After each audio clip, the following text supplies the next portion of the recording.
Hey, my name is Marcus. I'm 30 years old, and I live in the left side of a duplex on Hawthorne Street, about 10 minutes north of downtown Millbrook, North Carolina. It's a small town, the kind where the post office knows your name and the hardware store still writes receipts by hand, and I've been here for 3 years, which is the longest I've lived anywhere since I was 12. I'm a stonemason. I build walls, patios, walkways, fireplaces, chimneys, anything that involves setting stone on stone and making it hold. I work for a company called Caldwell Masonry, but most of the time it's just me and my truck and whatever site needs me that week. A retaining wall along a hillside garden, a flagstone patio behind a farmhouse, a crumbling chimney on a 100-year-old church that needs to be taken apart and rebuilt one stone at a time. The work is slow and physical and precise. You lay the foundation, you level each course, you check your line, you set the stone, and you move to the next one. There are no shortcuts.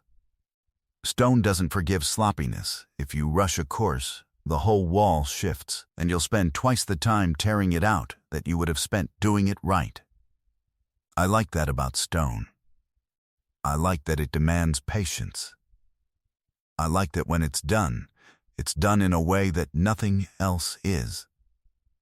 A well-built stone wall will outlast the person who built it, and the person who paid for it, and probably the house it sits beside.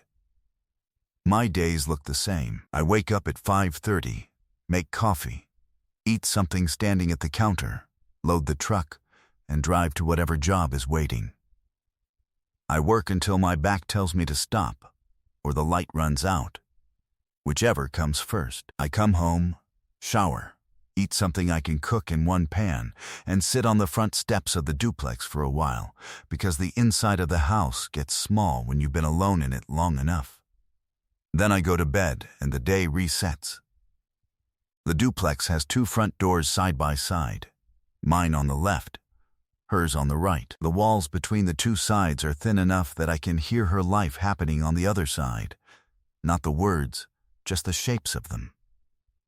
Music in the morning, something low and warm that she put on while getting ready. The sound of her keys hitting the counter when she got home from work. Laughter during a phone call with someone who made her laugh easily. The particular quiet of her cooking something that required attention, where the only sounds were a pan and a knife and the occasional run of the faucet. I knew the rhythm of her days, the way you know the rhythm of a clock in a room you've lived in long enough. Not because you're listening, because it's there. Her name was Sophie. She'd moved in about a year before the night everything changed. She was a veterinary technician at the small animal clinic on Baker Road. The kind of person who spent her days holding scared dogs and cleaning wounds and talking in a low, steady voice to animals who couldn't understand the words, but understood the calm behind them. She came home most days in scrubs that had paw prints on them. Actual paw prints from animals who had stepped on her while she was kneeling, and she'd sit on her side of the steps for a minute before going inside, pulling the clip out of her hair and letting it fall, and closing her eyes like she was letting the day drain out of her before she walked through the door. I knew these things not because I was watching her. I was sitting on my side of the steps. She was sitting on hers. The steps were 4 feet apart. You don't have to watch someone to see them when they're 4 feet away every evening. We talked, not much and not about anything important. The weather. The landlord's refusal to fix the porch railing. A stray cat that had been circling the yard for a week and that she had started leaving food out for, which I told her would guarantee the cat never left. And she said that was the plan. Once she asked me to help move a bookshelf she'd bought at a thrift store, and I carried it up her stairs and into her living room and set it against the wall she pointed to in about 8 minutes. She made me a plate of food as thanks.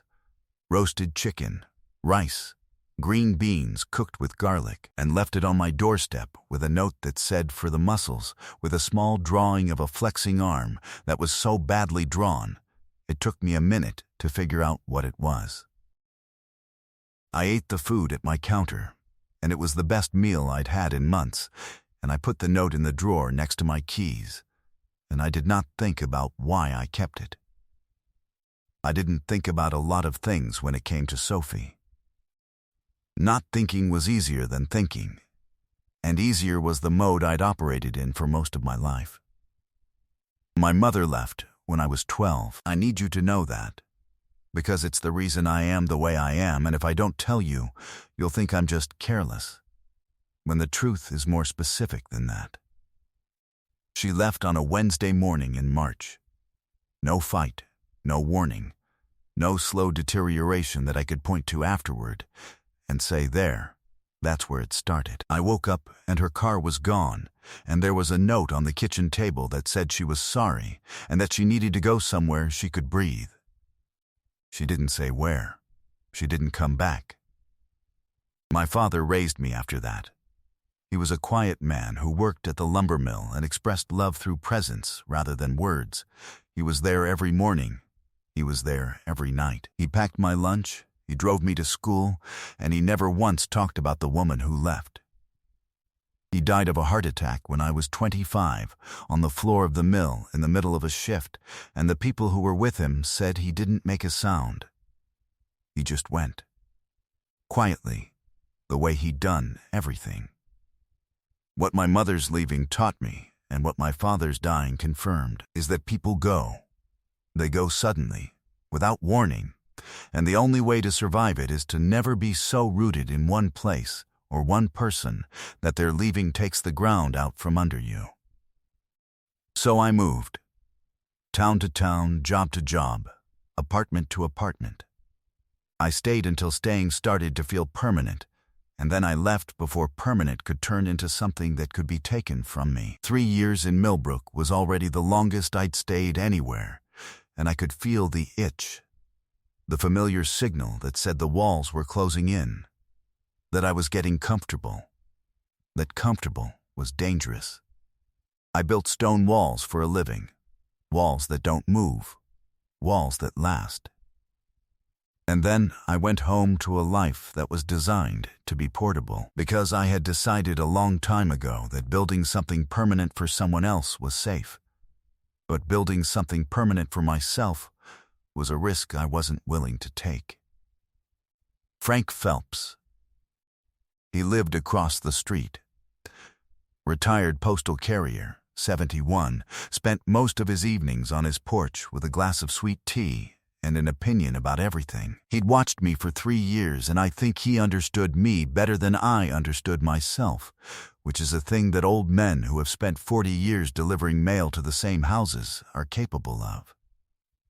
He told me once, "You build things that outlast you, son, but you live like a man who's planning to disappear." I told him the duplex was month to month.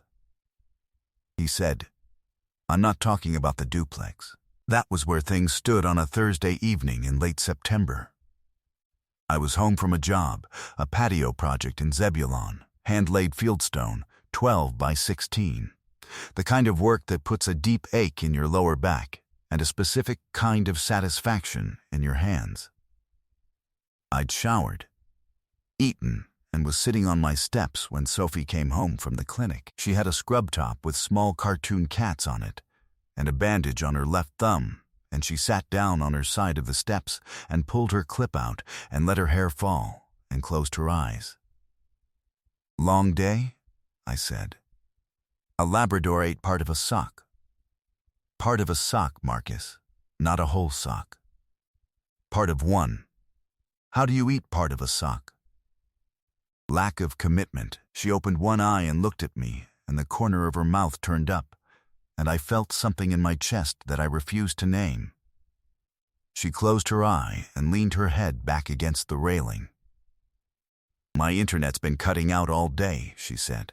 "I tried to restart the router, but it's mounted on that shelf in the closet, and I can't reach it without standing on a chair, and every chair I own is a little wobbly."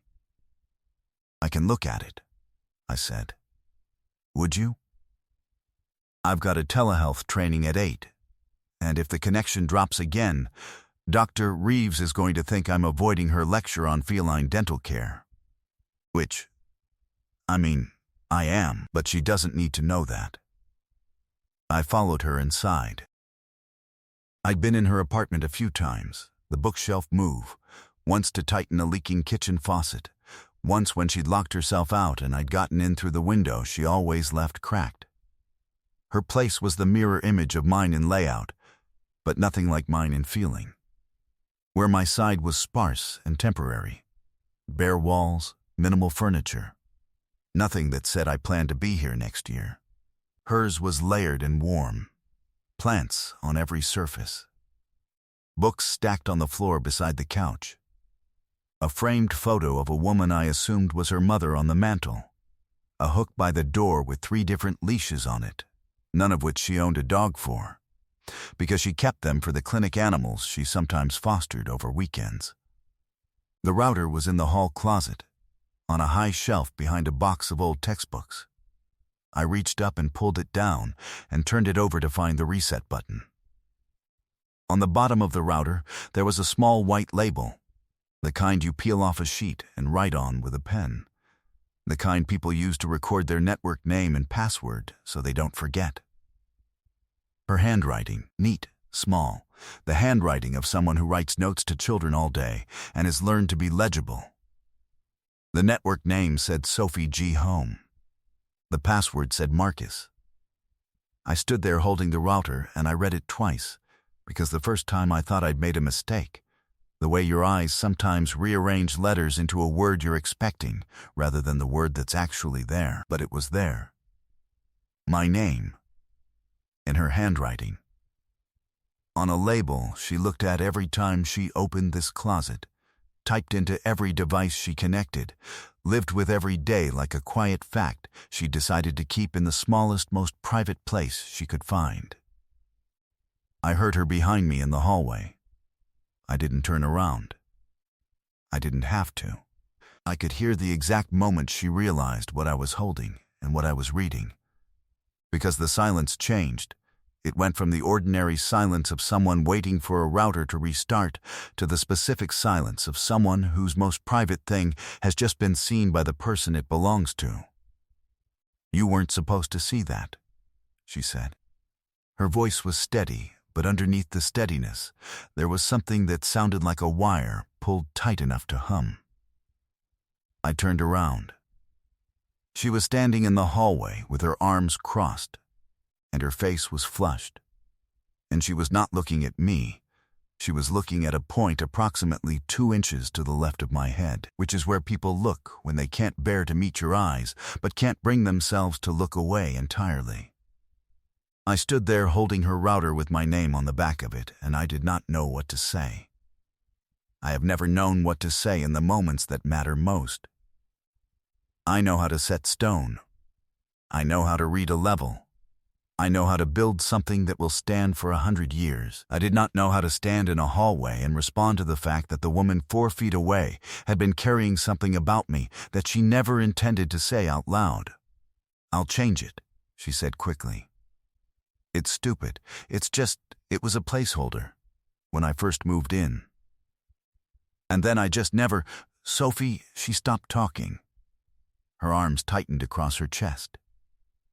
I put the router back on the shelf. I pressed the reset button. The lights blinked and started cycling. Your internet should be fine now, I said, because I am a man who, when faced with an emotional revelation, reaches for the technical problem he knows how to solve.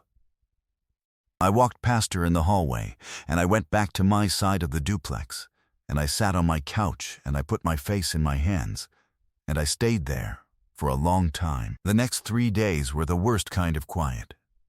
Not the comfortable quiet that had lived between us for a year, the careful quiet of 2 people avoiding the thing they both know is in the room. She left for work earlier than usual. I left for work earlier than usual. The steps were empty when they used to be occupied. The 4 feet between our doors felt like 40. On the third night, I was lying on my couch in the dark, not sleeping, and I could hear her on the other side of the wall. Not music this time, not cooking, just the sound of someone moving through their apartment slowly, the way you move when you're trying to decide whether to do something that scares you. I heard her front door open. I heard her steps on the porch, 2 of them, stopping outside my door. She knocked. 1 knock.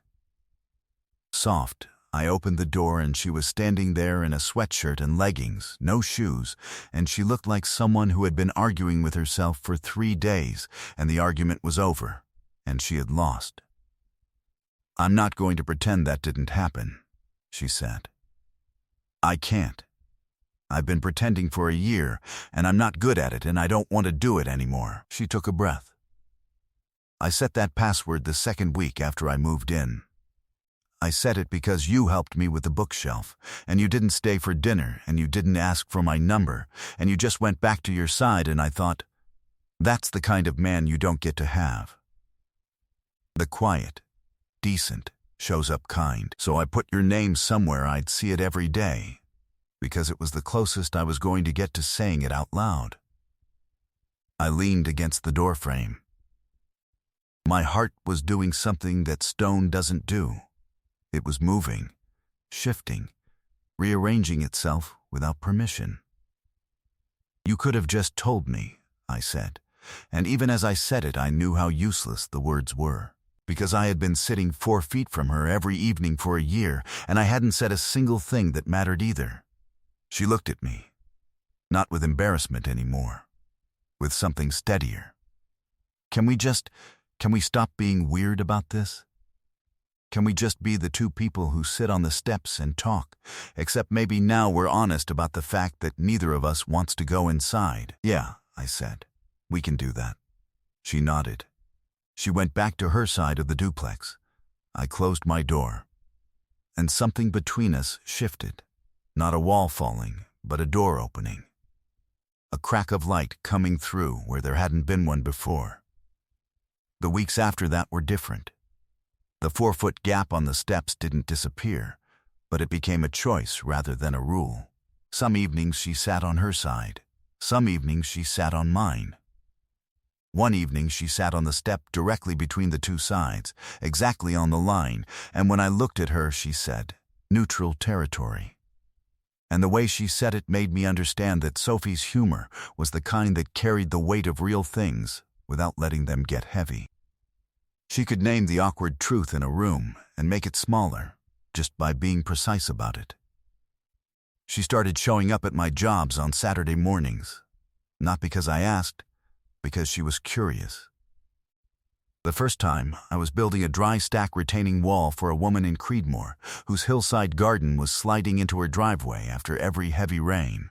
Sophie pulled up in her Honda, got out with 2 coffees and a bag of muffins from the bakery on Main, and sat on the tailgate of my truck and watched me work for an hour without saying a word. "Can I try?" she said finally. "Try what?" "Setting a stone." I should have said no.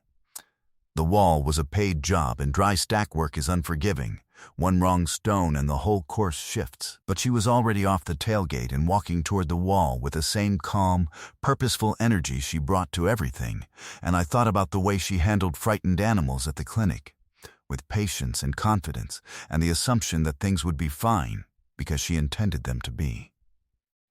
I handed her a piece of fieldstone, maybe 15 pounds, and showed her how to read the face, the flat side, the natural bed, the way the weight wanted to sit. She held it in both hands and turned it slowly, the way I'd seen her turn a frightened kitten at the clinic, reading it with her fingers before deciding what to do. "This side's the base," she said. "It wants to go here." She pointed to a gap in the course I'd been eyeing. She was right. The stone fit the gap like it had been cut for it. I checked the level. Dead flat. "How did you know that?" I said. "I spend all day reading animals. You learn to look at something and understand how it wants to be held." She brushed the dirt off her hands. "Stone's easier than a cat, honestly. Stone doesn't bite. That was the moment I understood that Sophie was not the person I'd been treating her as. Not just a warm, funny woman who sat on the steps and made me food and named stray cats after me. She was someone who saw the world with a kind of attention that I recognized because it was the same kind I used in my own work. She read things. Animals, people, stones. She looked at a thing and understood its weight and its shape and where it wanted to rest, and she did it instinctively, without performance, like it was simply how she moved through the world. After that Saturday, she came to the job sites regularly. She didn't always help. Sometimes she sat and read. Sometimes she asked questions about why I chose one stone over another. Sometimes she brought lunch, and we ate sitting on a half-finished wall with our legs dangling and the sun on our faces, and the kind of easy silence that only happens between two people who have stopped performing for each other. She taught me things too. One evening she asked me to come to the clinic after hours to help move a heavy supply cabinet, and while I was there, she introduced me to the animals in the overnight kennels. A three-legged beagle recovering from surgery, a cat with one eye that she'd been fostering for 3 weeks, a litter of kittens found under a porch in Franklinton. She held the one-eyed cat against her chest, and the cat pressed its face into her neck, and I watched the way her whole body softened, not into weakness, but into a kind of competence that was indistinguishable from tenderness. She was good at this, not good in the way that people are good at hobbies, good in the way that some people are good at the thing they were made to do. "This one's going home with someone next week," she said, scratching the cat's ear.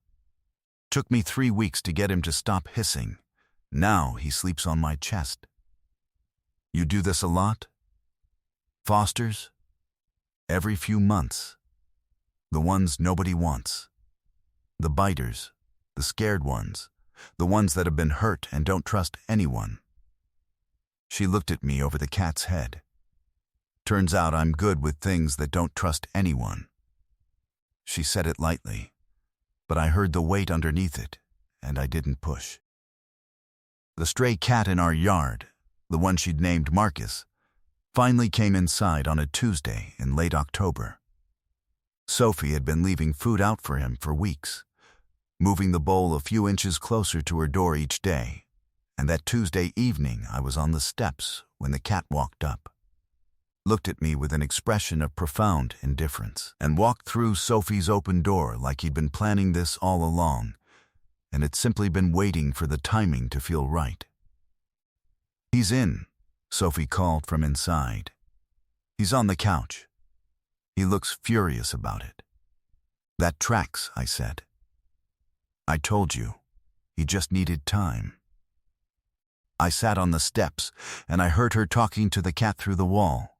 Low, steady, the voice she used with all frightened things, and I thought about how patience was the thing we had in common. She was patient with animals who didn't trust people. I was patient with stone that didn't forgive mistakes. We both understood that the work of making something whole again could not be rushed, that the only way through was steady hands and time, and the willingness to show up again tomorrow, even when today didn't go the way you wanted. One night in early November, we were sitting on her couch with the cat between us and mugs of tea going cold on the table. The evening had that particular quality that November evenings have in North Carolina, cool but not cold, dark early. The kind of night that makes you want to stay inside and say things you've been saving. "Can I tell you something?" she said. "Yeah." His name was Neil. "Before I moved here, a 1.5 years together." She held her tea and looked at it. He was an insurance adjuster from Raleigh, very organized, very measured. He approached everything like a risk assessment, including me. She paused. When I started to really care about him, the way I care about things, which is all the way, every time, I don't know how to do it at 50%, he told me I was too much. He said it over dinner, calmly, like he was reading a claim denial. He said the intensity was flattering at first, but it had become overwhelming, and that I should work on moderating my emotions. For the sake of the relationship. She stopped. Marcus the cat stretched between us and resettled. I tried, she said. For 6 months, I tried to be less caring, less invested, less present. I tried to respond to his texts with the appropriate delay. I tried not to ask how his day was the second he walked through the door. I tried to stop being the person who notices when someone's sad before they've said a word. Because he told me that noticing was part of the problem, that it made people feel watched. Her voice was level, factual, the way you describe a diagnosis you've long since accepted. When I couldn't do it, when I couldn't turn myself down to a volume he found comfortable, he left. And his leaving confirmed the thing he'd said, that the way I loved was the problem. I sat with that. I let it sit in the room between us the way mortar sits between stones, filling the gap, taking the shape of the space it's given. My mother left when I was 12, I said. Note on the kitchen table. Gone, no fight, no warning. Just gone. I looked at the wall that separated her apartment from mine, the wall I'd been listening through for a year. After that, I decided the safest way to live was to never be in one place long enough for someone's leaving to hurt. I've moved 9 times in 11 years. I don't sign long leases. I don't make plans past next month. I build walls that last 100 years, and I live like a man who could be gone by Tuesday. She looked at me. Not with sympathy, not with the careful pity that people offer when you tell them about a wound. With recognition. The look of someone who understands that damage comes in different shapes, but the weight of it feels the same. So I don't stay, I said, and you don't speak. And here we are, she said quietly. She reached across the couch and put her hand on my forearm and left it there, warm, still, deliberate. 3 seconds. Then she took it back, and the place where her hand had been stayed warm in the cool November air, and I understood that what she'd just done, the brief touch, the deliberate withdrawal, was Sophie being careful. Being less than what she was, giving me exactly the amount she thought I could handle, instead of the amount she actually wanted to give. I noticed it. I noticed it the way I notice a stone set slightly wrong in a wall. Not broken, not failing, but not quite where it should be. She was holding back, even now, even after the password and the porch, and the Saturdays and the evenings. She was moderating. Neil had taught her to moderate, and the lesson was still running, and I could see it happening in real time. And it was the saddest kind of wrong, because the thing she was holding back was the best thing about her. I didn't say anything that night. I wasn't ready. The words hadn't formed yet. But I knew they were coming the way I know when a wall is almost finished. You can feel it in the weight of what's already built, and the lightness of what's left. Neil came 3 weeks later. He drove a gray sedan that he parked precisely parallel to the curb. He got out wearing a pressed button down and khakis and walked up to Sophie's door and knocked, and she opened it because she didn't know it was him. I was on my steps. I heard his voice first, measured, reasonable, the voice of a man accustomed to being the calmest person in any room and believing that calm is the same as right. I was in the area, he said. I thought we could talk. Sophie's voice was careful. There's nothing to talk about, Neil, I've been thinking. About what I said, about the intensity thing. I think I was wrong about that. I heard something shift in Sophie's silence. Not softening, stiffening, the way a wall stiffens when weight is applied to it. I heard you were seeing someone, he said. I'm happy for you. I just hope, he paused, and the pause was precise, calibrated. I just hope you've learned to pace yourself a little, for his sake. I stood up from my steps. I didn't slam the door. I didn't raise my voice. I walked over to Sophie's side of the porch, and I stood there. "Hey," I said to Neil. Not aggressive, not confrontational, just present. The way a wall is present. He looked at me. He took in the work boots and the stone dust on my jeans and the calluses on my hands, and I could see the assessment happening behind his eyes. The quick, professional evaluation of a thing he considered beneath his coverage tier. "You must be the neighbor," he said. "I am. I was just telling Sophie. I heard what you were telling her." Sophie stepped out onto the porch. She stood beside me, and she was not shaking, and she was not flushed, and she was not performing composure. She was composed. Completely, genuinely composed, the way a person is composed when the thing they've been afraid of has finally shown up and turned out to be smaller than they remembered. "Neil," she said, "you told me my love was too much. You told me I was exhausting, and I spent 2 years believing you. 2 years trying to love less, care less, feel less, because you made me think that who I am was the problem." She paused. "But I was never the problem. You were just the wrong person to give it to." Neil opened his mouth. "I'm not done," she said, and her voice was the same voice she used with frightened animals at the clinic, steady, warm, and absolutely in control. "The way I love is not a flaw. It is the best thing about me. And the man standing next to me has never once, not once, asked me to be less than what I am. So, I need you to get in your car and drive back to Raleigh and stop showing up at doors you chose to walk out of." Neil stood there for 3 seconds that felt much longer. Then he straightened his collar, a small reflexive gesture that told me everything about who he was and how he processed moments that didn't go according to his assessment, and he walked back to his gray sedan and he left. Sophie stood on the porch and I stood beside her, and the street was quiet. "Pace yourself," she said. He actually said, "Pace yourself." He did. For his sake. Yeah, she was quiet for a moment.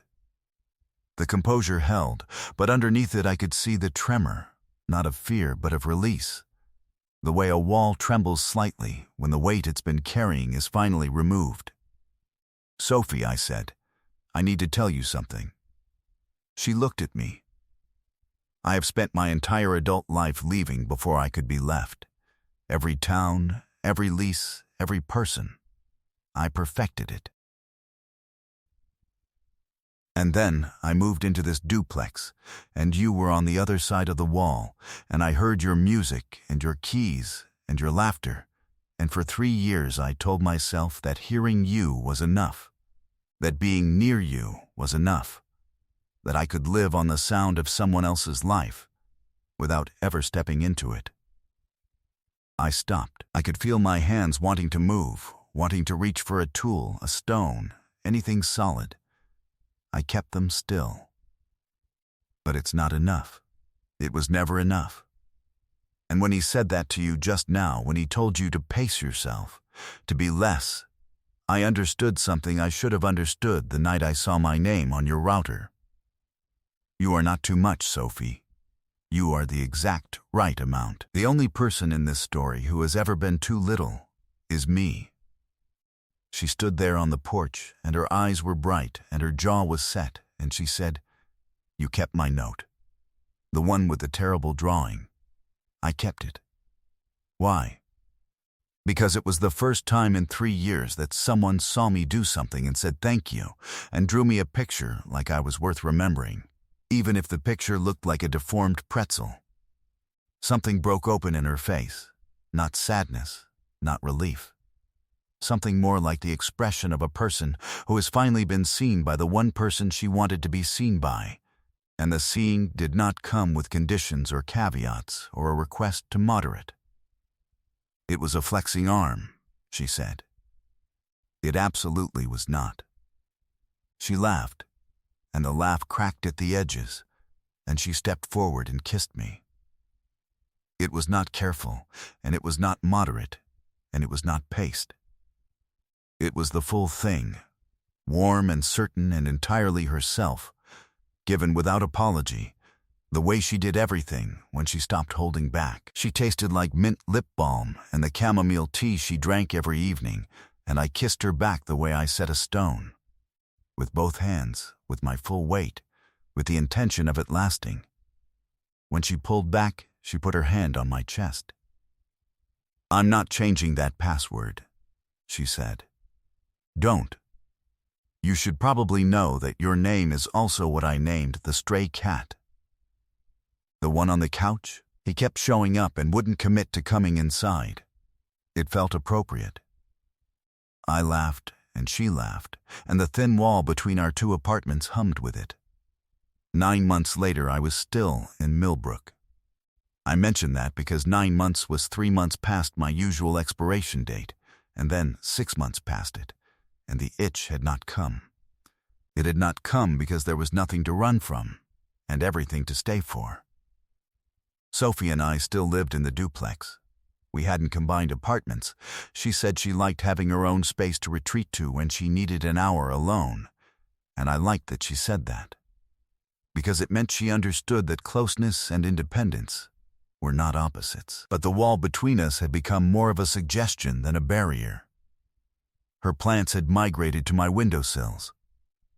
My boots lived by her door more often than mine. Marcus the cat slept on whichever side of the duplex had the warmer patch of sun, and judged us both equally from whatever surface he had claimed. Frank Phelps, across the street, watched the whole thing unfold from his porch the way he'd watched this street for 30 years. When Sophie and I came outside one Saturday morning and sat on the steps together, her on what used to be her side, me on what used to be mine, the 4-foot gap closed to nothing.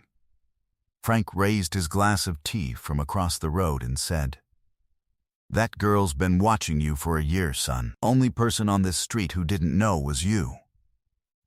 I was building a stone wall in the backyard. Not for a client. For us. A low wall along the garden bed that Sophie had started in the spring. The one she was filling with tomatoes and herbs and flowers she said attracted the kind of bees a garden needs. I laid each stone the way I always did.